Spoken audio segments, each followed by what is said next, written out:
Welcome back to season 2 of Authentically Peculiar with Marcia. I am your host, Marcia Blane, a licensed professional counselor, a clinical hypnotherapist, an author, motivator, and life coach. Join us during this season as we begin to normalize freedom. Authentically Peculiar with Marcia.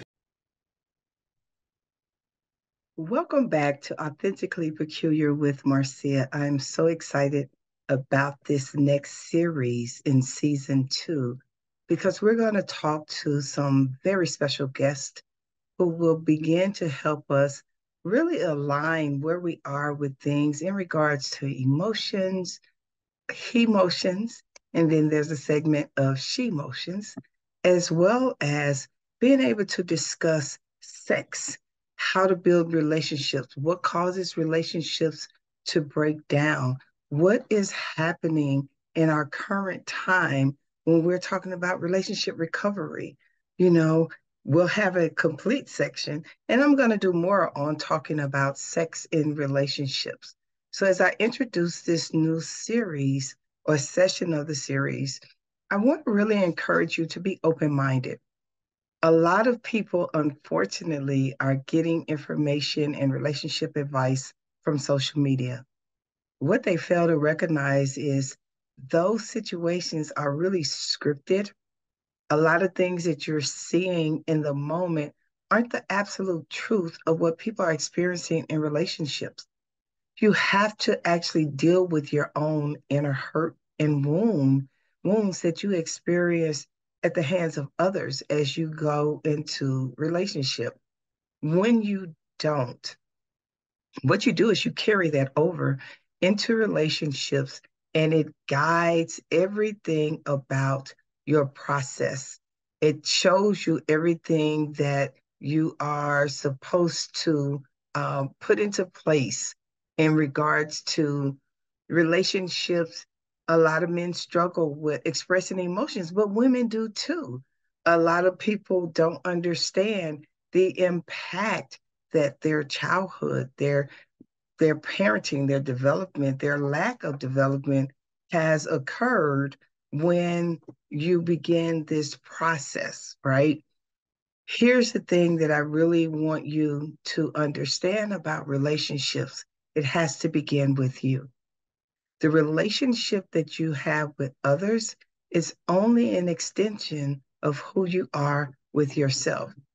If you aren't the extension, if you haven't built the relationship for yourself, how then can you extend to others a relationship? You can.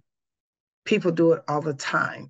The problem is, and the difficulty is they run into situations where they don't always feel valued, or they're making their partner accountable to mend all of the things that cause them to experience brokenheartedness. That's not fair. That's not what relationships should look like. You owe it to yourself to go through the path of healing. Some of the things that I'm finding in therapy is people have been married 10, 15, 20, 30, 40, 50 years, and all of a sudden they're calling it quits. Part of the reasoning behind them calling it quits is the fact that one person refused to get an identity at the beginning of the relationship, began to journey into an identity and realize, I don't like it here. I want out. The things that I've tolerated over the years, the things that I've experienced throughout time, I don't like it here. Why are we still here? And then they leave. But then they leave in a state of brokenness where they are frustrated with themselves for not really honoring their own voice and honoring their presence in a relationship. A lot of relationships begin from aesthetics. Oh, you're fine, you're so handsome, all of those kind of things. A lot of relationships begin under false pretenses. Those false pretenses look like how much money you make, the kind of car you're driving, the house that you live in. not recognizing if this person is in debt to themselves and to others, not recognizing if this person has emotional availability, relationship availability. Some people are going into relationships being dishonest. One partner may go into the relationship with the ideology of getting married, developing a family, all of those things. The other person may come in and sign on kinda to that space, but really they're not honoring where they are in the process because they'll delay it. It's almost like reverse gaslighting. You said this, but give me a little bit more time. You did this. I'm still on the page with you, but I need some more time, right? And it's until the person feels like they have nothing else to offer, then here comes the anger, the frustration, and the burnout in relationship. When we go through this series, we'll talk about the importance of being able to express emotions. A lot of people express emotions through anger because anger is an emotion, but it's not often used in a manner that's helpful. Mad is the beginning of that emotion. Anger is the final explosive outcome of being mad.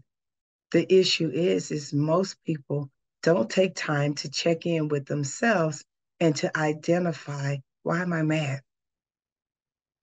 They don't take the opportunity to really tap into the root of emotional and relationship understanding. I know. Everybody is talking about, the five love languages and emotional availability and emotional IQ. However, when you begin to look at yourself, and even after you found out what your love language is, you have to be realistic in understanding the things that you're doing in other people's lives is really the thing that you want done in your life. But if you haven't addressed those words of affirmation needs, that quality time needs, that physical touch need, right? Those gifts, those small gifts, if you haven't addressed what those needs are, you're going to find yourself burning out and crashing because your needs aren't being met. The other thing that we're going to discover in talking about relationships is the fear of using your voice. Being able to say, I don't like that, being able to establish those boundaries and those expectations in your life, being able to honor your own standards under your own presence in everything that you do. What you will find is that when you stop or limit the words to tell people how to treat you, you burn out. But it won't be the beginning at that point. Your actual start of where your voice played out or wasn't listened to is typically as a child. As a child, you were often, especially for Generation Xers, often told to go sit in the corner, be quiet, be seen and not heard. Stop whining, stop complaining. Don't talk about what you're feeling, how you're feeling, when you're feeling, what you're feeling.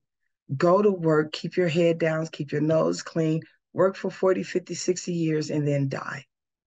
Most of Gen Xers experienced that life and they took that into relationship and then they brought it over into relationship with their children, significant others, and a job.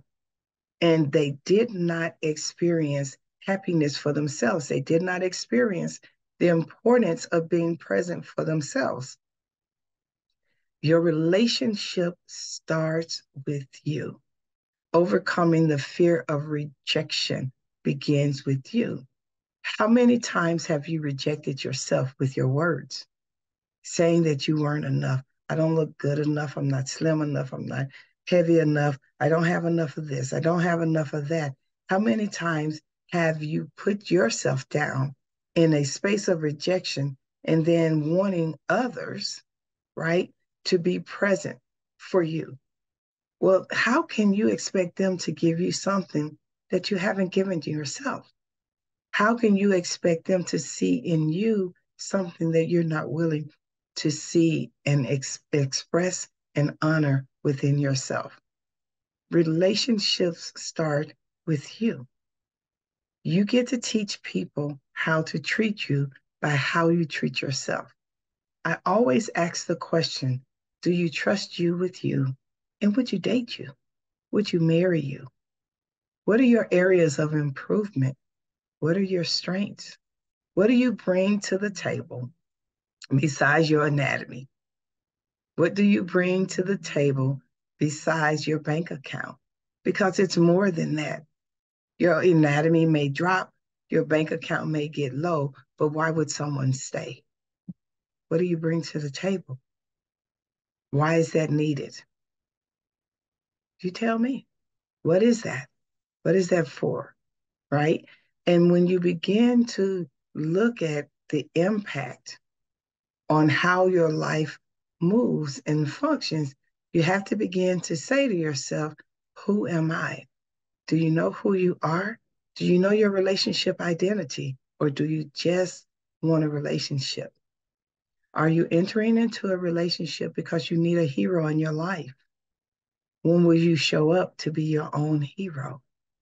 These are questions that's going to be answered throughout this section of the season 2 of Authentically Peculiar with Marcia, because some of our panel guests are going to be discussing the importance of intimacy, not just sex, the importance of effective communication, being able to not only express how you feel, but to hear how others feel without automatically being defensive.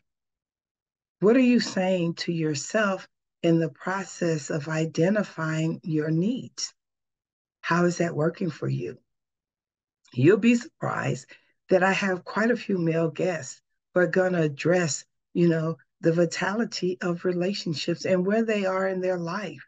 I know right now I see so many different things on social media, from Facebook to Instagram and TikTok, especially on TikTok, where there's just a lot of harsh energy coming towards women in relationship, demeaning the presence of a woman in a relationship without taking personal accountability are some of the messages that I'm seeing. One of the things that I want to encourage you in my portion of this podcast is to encourage you to identify your relationship vision. What does that look like? What is the vision for your relationship life? Do you visualize yourself being in a loving relationship where you all are partners, where you all are building and growing together? Or do you visualize yourself in a relationship because it looks good, because society said you all fit? Do you visualize yourself being in a relationship where there is some abuse or abnormal use? That could be verbally, that could be financially, that could be physically. And physically doesn't necessarily mean domestic violence in the punching, it could be sexually. What is your vision for relationships? Have you expressed that vision? I know there's a lot of back and forward about conversation of women returning back to the old faith of taking care of the home and that kind of stuff. That's all well and good. That can happen. But women won't submit to someone that doesn't have a vision and a mission. If you want them to submit to you just because you are of a male perspective or a masculine energy, you've already lost them. If there is no vision, there is no submission. No feminine energy person wants to have to toggle between feminine and masculine energy because you haven't raised your vibration to a high masculine level. You want that person to be the homemaker and make sure that everything happens at home, but they also have to make sure that you're on top of your game too. They have to make sure that you work and you adequately supply for the household. They have to make sure you're not running the streets. They have to make sure that they offer you peace when you're sucking life out of them. How does that work? How is it balanced? If you want to go back to this old school thought, of relationship, how do you stand up as the head? Do you even know what a head is? Do you know what a provider is? Do you know the essence of support in that role of masculinity? Do you even understand the importance of the position as head? I often say that the head is the one who's making the decisions. And I'll give you a pictorial reference. We have a head that sits on the neck. Without the strength of the muscles of the neck, your head is just a wobble. You're just bouncing all over the place. It takes your neck to be strengthened and to be upright in order for the head to do what it needs to do. So women have no problems being the neck. In fact, they'd rather be honored to be the neck because they're offering a sense of support. But when you make them go into a role of offering a sense of support, and they have to keep you from bobbling because you fumble the bag on money. You can't make a decision. You become easily angered. You are willing to quit and cave in and to walk away. You make them literally merge their neck to the head and they take over. And then you get mad. Well, the person that you need to be mad at is yourself because you fumbled the bag, because you stop being what you say you need from that person that brings that feminine essence into your life. What I would encourage you to do is to listen to every weekly broadcast of Authentically Peculiar with Marcia as we give you tools and tips on how to best move through relationship, starting with the self relationship, moving into dealing with the wounds of mama, issues, dad issues, sibling issues, to a healthy relationship with yourself so that you can extend it to your mate and your children, your friends, and even your job. This is a body, mind, soul process. If one part is out of alignment, then it's out of alignment, right?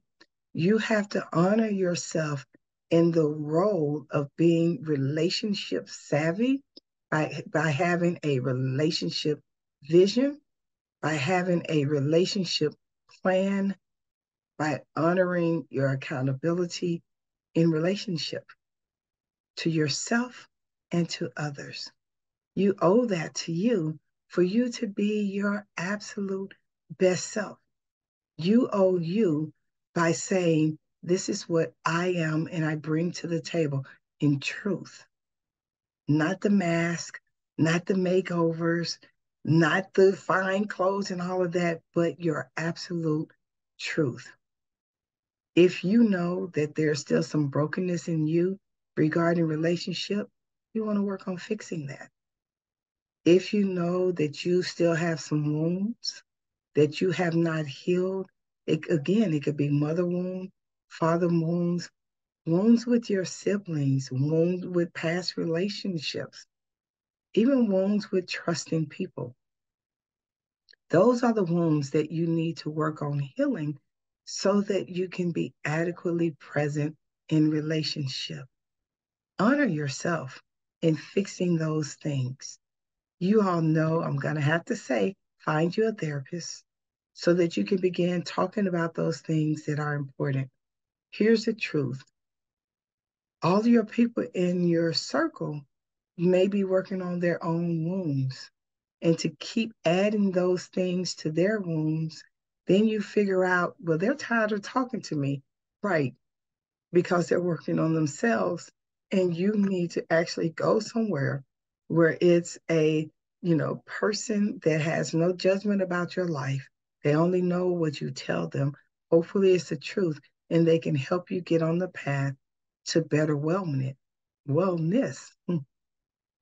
It's so important for you to really get to a therapist, work on you and your process so that you can heal.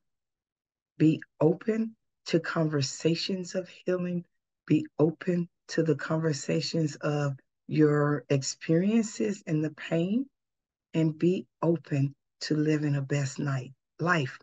Until next time on Authentically Peculiar with Marcia, I hope that you go out, visit us on Spotify and Apple. I hope that you pull down some of the information that's going to be available, purchasing some of the books. Visit marciablane.com. You can also like, share, follow, subscribe, and support Authentically Peculiar with Marcia on all of your social media platforms. You take good care, and we'll see you soon on the next episode. Bye. Thank you for listening to Authentically Peculiar with Marcia. Follow us on your favorite streaming app.